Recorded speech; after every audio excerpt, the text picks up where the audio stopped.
This is Macro Analytics, delivering frank conversations on global macroeconomics and market analysis, outside the mainstream, featuring discussions and debates between Gordon T. Long, publisher and editor of GordonTLong.com, and his guests. The content of this discussion is strictly the opinion of the participants. It is in no way a solicitation for business, nor is it to be considered investment advice of any sort. Always consult a registered investment advisor before making any investment decision. These discussions are extremely hard-hitting and terribly frank, and parental discretion is advised. Now, on to the show. Good morning. I'm Gord Long with Gordon T. Long, and I have with me again this morning Charles Hugh Smith, well-recognized writer on the web, who is the publisher of website up2minds.com, and certainly no stranger to our longer-term listeners here at Macro Analytics. Welcome back, Charles. Thank you, Gordon. Charles, I want to jump right in here this morning on many of the articles that you've written. All of them I find fascinating, but two of them that you had this month I really wanted to talk about, and one was on the U.S. dollar and the Triffin Paradox that I have up here now.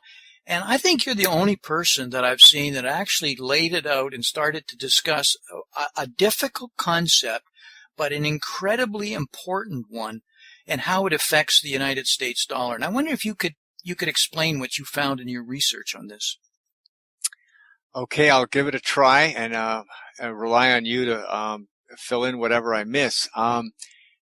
The global financial system requires a central currency that everybody can value and everybody can use for trade themselves. And this currency is also held as sort of their savings account, as their reserves to support their own currency. And after World War II, the U.S. dollar was selected by the Allies as the reserve currency, and at that time the U.S. dollar was backed by gold, and the U.S. had immense gold reserves at that time. And so it was a way of stabilizing the whole global financial system. So everybody knew that the U.S. dollar had value because it was based on gold, and everybody could use a dollar as an equivalent of gold, in other words, as their reserve currency to back up their own currency and to trade with other countries. And that worked fine. And then for the reasons that you've discussed at length in other shows, the U.S. exited the gold currency. The gold standard was released in 1971, and the dollar became a fiat currency, unbacked by anything other than the promise of future payment. And so, but since then, the dollar has retained its role as the global reserve currency. And so, what most people don't understand about the reserve currency is that because the global economy is so much larger than the nation that issues the global reserve currency, the need for dollars is considerably larger than what the domestic economy needs. And so what this does is it sets up a conflict of interest that the domestic economy might want to see trade surpluses, that the country actually gains, ends up with foreign currency instead of deficits, But the international community wants and needs the global reserve currencies nation to run huge deficits because they need those dollars in circulation in the global economy. So what that means is the U.S. has to run immense trade deficits in order to supply the world with enough dollars to grease trade and reserve their own reserves. Now, I don't know if Gordon, did any of that make sense? Maybe you can explain it better. Well, very much so. And as you said, it's a difficult concept initially to really grasp. And it really goes in phases. When we took ourselves off the gold standard in August of 1971, we did it because we were just unable to fund. We didn't increase taxes for the Vietnam War, the Great Society of Lyndon Johnson's and Gun and Butter. We couldn't afford it. We simply were running deficits, and so we could not honor the debts in the gold standard. So there was reasons that we had to do that. But a reason that this points out was the developed world being in the area of 1.5 trillion people, a little under 2 trillion, but the total global economy of population being 6 trillion, now starting to approach 7.5 trillion, couldn't grow, couldn't expand if the United States had such a large trade surplus.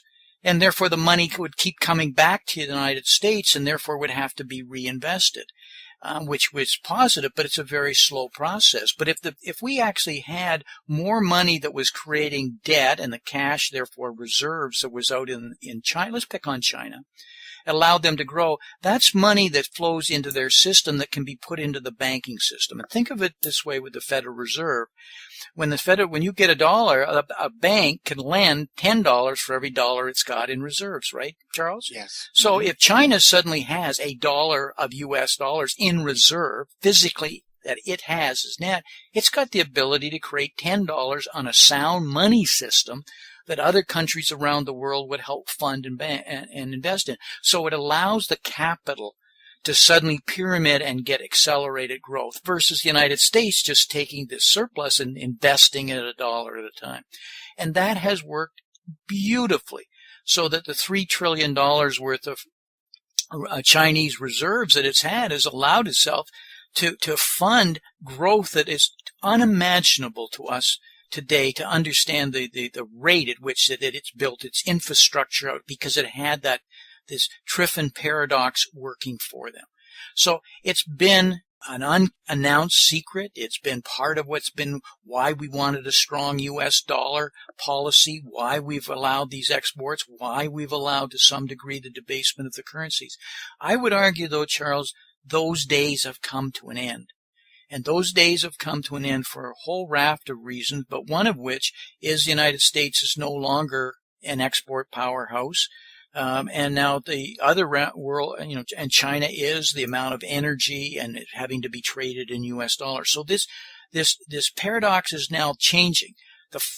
Now that's bad news.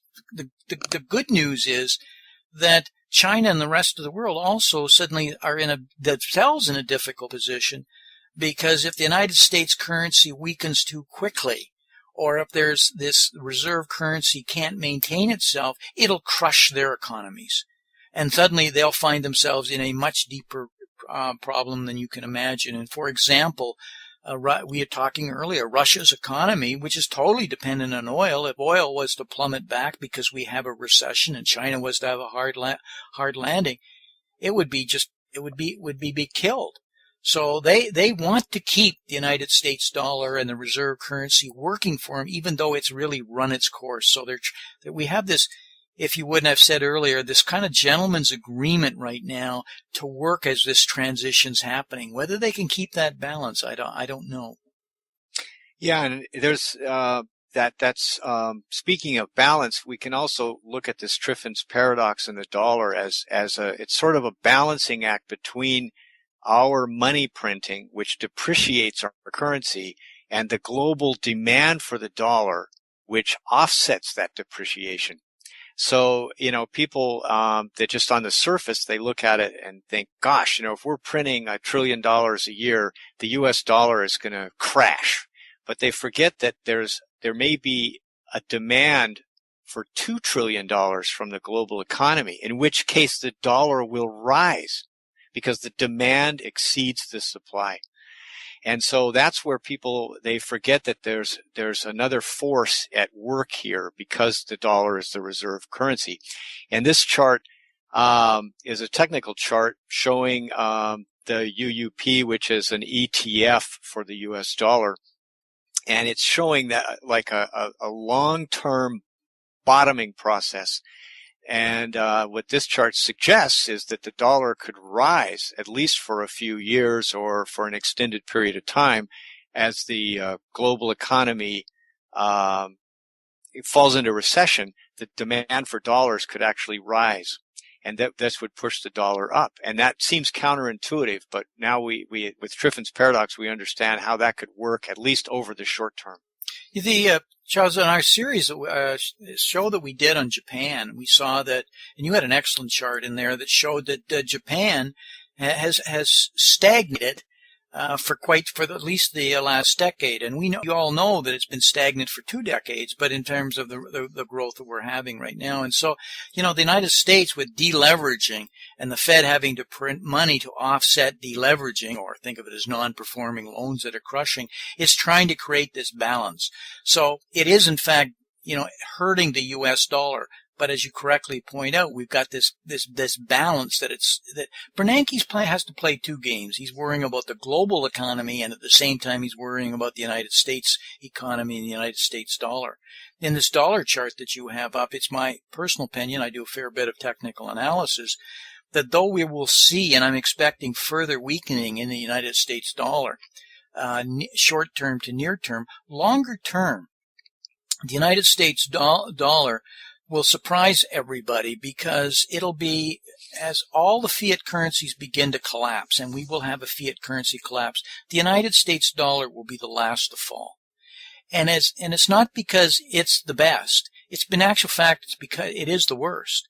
But it'll be last because it'll be the perceived safe haven. So as things are crumbling because of the fiat currency implosion, there will be this movement to the United States dollar, which will force it up, even though it's actually the cause of the problem. And that won't be, when I say long term, I'm talking about the foreseeable future. At some point, there will have to be a massive recorrection or a readjustment of the fiat currency system on a global basis. And we'll have solutions to it.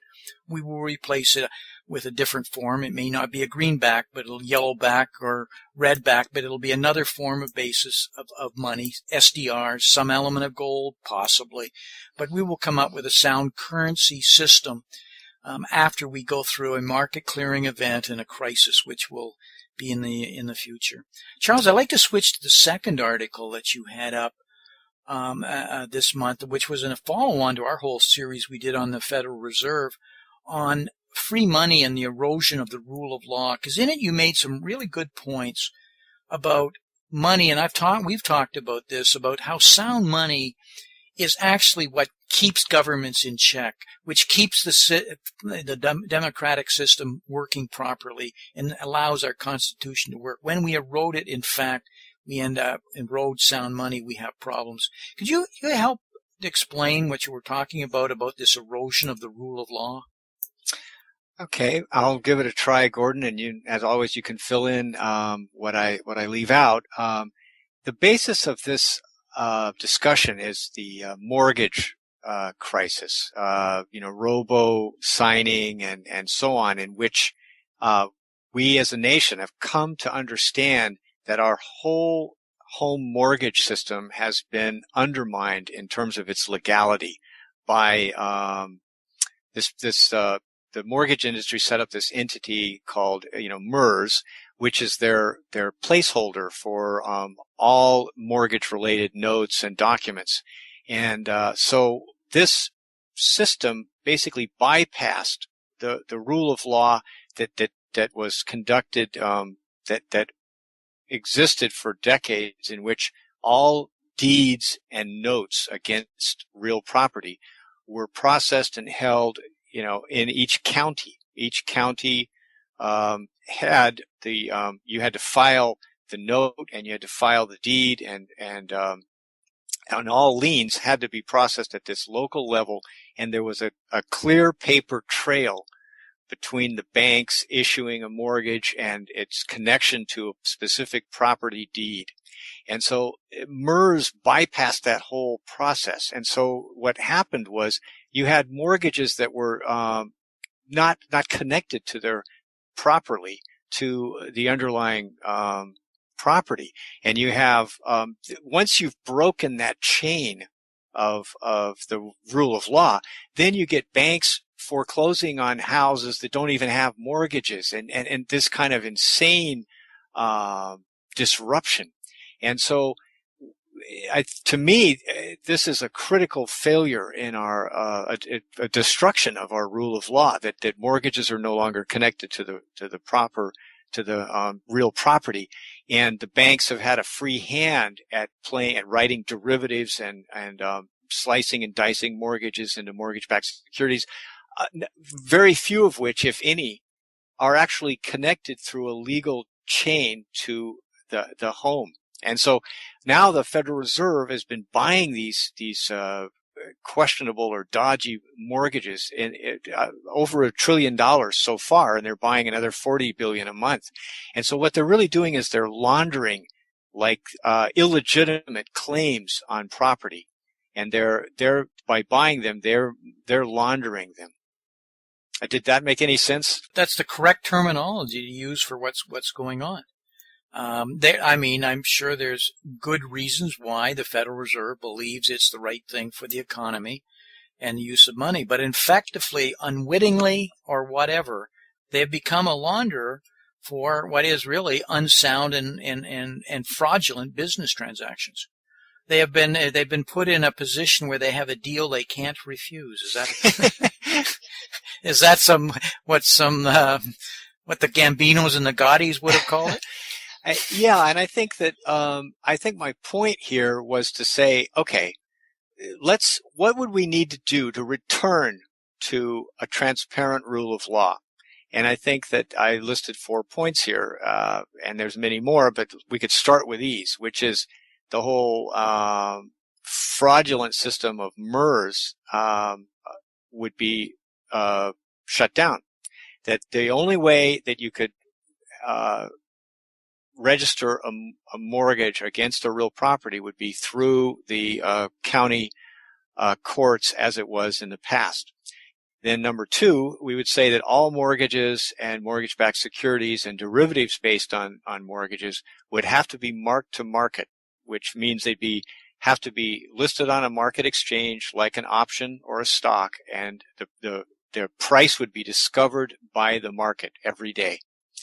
Number 3, any banks that were holding mortgages that were no longer worth their face value would have to declare those, would have to state those the mortgage value marked to market and accept the losses if there were any.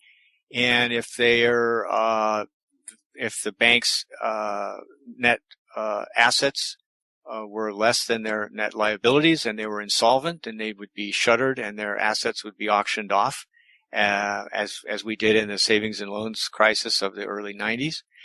And any holder of any mortgage, meaning like Wells Fargo, B of A,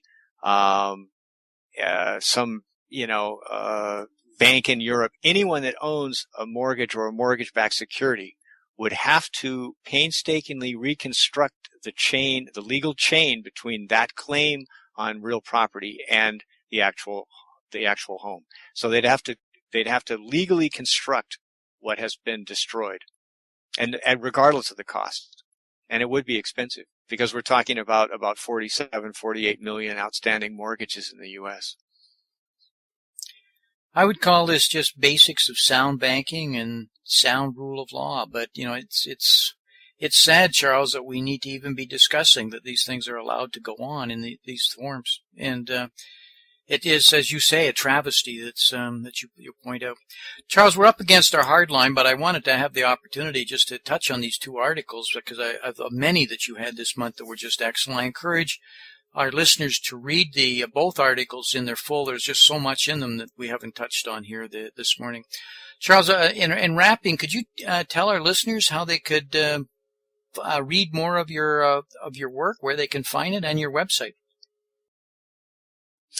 Please visit me at www.of2minds.com. And thank you very much, Gordon.